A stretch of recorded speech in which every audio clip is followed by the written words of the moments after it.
पे ब्रेक लगा बाजीराव, तेरी कुंडली मेरे हाथ में है।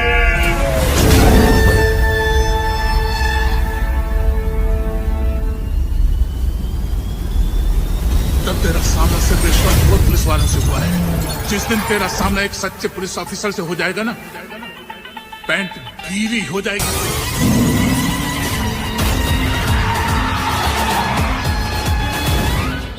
Hello and welcome to Bollygrado studios.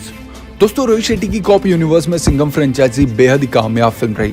Franchise में पहले के दो पार्ट सिंघम और सिंघम रिटर्न्स ने खिड़की पर बेशुमार कामयाबी हासिल की। वर्दी में अजय देवगन के बाजीराव सिंघम अवतार ने दर्शकों को लाजवाब कर दिया था। अब रोहित शेट्टी अपनी इस फ्रेंचाइजी का तीसरा पार्ट बनाने के लिए तैयार हैं। मीडिया रिपोर्ट्स की माने तो रोहित शेट्टी और अजय देवगन सिंघम अगेन के लिए फिर साथ आने वाले हैं। सब कुछ तय हो चुका है। अजय देवगन अभी भोला में हालांकि बिजी हम सभी जानते हैं। भोला का काम निपटाते ही वो सिंघम अगेन के लिए शूट करना शुरू कर देंगे। व्यस्त तो रोहित शेट्टी भी हैं। सूर्यवंशी के बाद रणवीर सिंह के साथ उनकी एक्शन कॉमेडी ड्रामा सर्कस इसी महीने क्रिसमस वीक पर रिलीज होने वाली है, यानी कि 23 दिसंबर को। हालांकि उस दिन एक और फिल्म रिलीज हो रही है। फिल्म का नाम है गणपत, जिसमें नजर आने वाले हैं टाइगर श्रॉफ और Kriti Sanon. Full action entertainer film है और दोनों फिल्मों का क्लैश होने वाला है। हालांकि देखा जाए तो जब से रोहित शेट्टी ने सर्कस फिल्म में काम करना शुरू किया रणवीर सिंह के साथ, तब से लोग सिर्फ एक ही बात कर रहे हैं कि क्या रणवीर सिंह जो फ्लॉप हो रहे हैं, रोहित शेट्टी के कंधे पर बैठकर वो क्या हिट लिस्ट में शामिल हो पाएंगे। क्योंकि बैक टू बैक दो फिल्में रणवीर सिंह ने फ्लॉप दी। पहली 83 जो कह सकते हैं कि कपिल देव की बायोपिक थी, काफी लंबे समय से कोविड में अटकी रही, जब रिलीज हुई तो फ्लॉप हुई। सेकंड फिल्म जेश भाई जोरदार YRF की 50 की लिस्ट में शामिल थी, बट ये फिल्म जैसे ही आई बॉक्स ऑफिस पर फ्लॉप रही। हालांकि कंटेंट ठीक ठाक था, इतना खराब नहीं था जैसे ये फिल्म चली गई बॉक्स ऑफिस पर। जो रणवीर सिंह की इमेज है हमारे अंदर, हम उन्हें एक्शन सीन में देखना चाहते हैं, बहुत कम कॉमेडी में देखना चाहते हैं।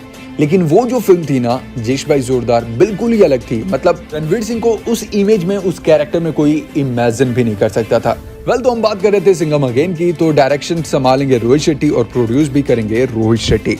देखा जाए दोस्तों तो सिंघम के दोनों पार्ट दर्शक अभी तक भुला नहीं पाए। सिंघम जो कि साल 2011 में रिलीज हुई, जबकि सिंघम रिटर्न साल 2014 में आई थी।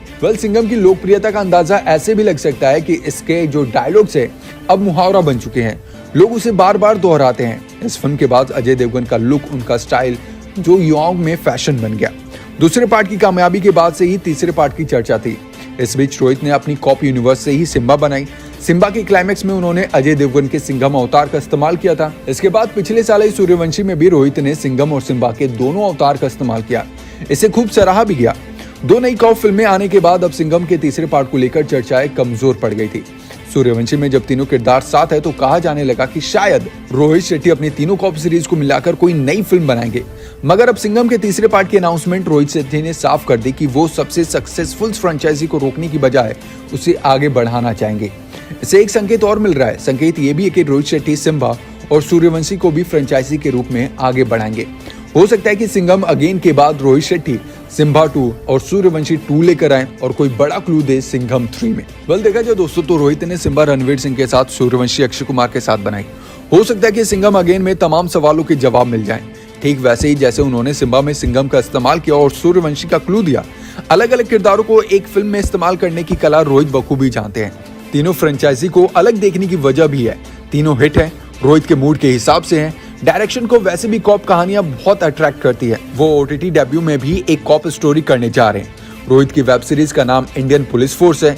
अनाउंसमेंट के साथ ही इसकी चर्चा है। सीरीज के कुछ शेड्यूल भी शूट हो चुके हैं और इसमें सिद्धार्थ मल्होत्रा, शिल्पा शेट्टी और विवेक ओबरॉय लीड रोल में नजर आने वाले हैं।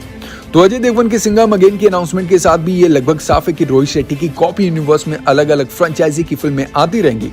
जहां तक बात सिंघम अगेन की है, पहली दोनों फिल्मों से इतना माहौल बना हुआ है कि तीसरे पार्ट में दर्शक की दिलचस्पी रहेगी। रोहित का अपना फॉर्मूला भी बहुत हिट है और इसी वजह से ये फिल्म भी एक बॉलीवुड की कामयाब फिल्म हो सकती है। आपको क्या कहना है सिंघम 3 के बारे में और बाकी की कॉप यूनिवर्स फ्रेंचाइजी के बारे में?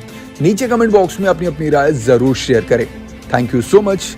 देखते रहें बॉलीग्राडो स्टूडियोज।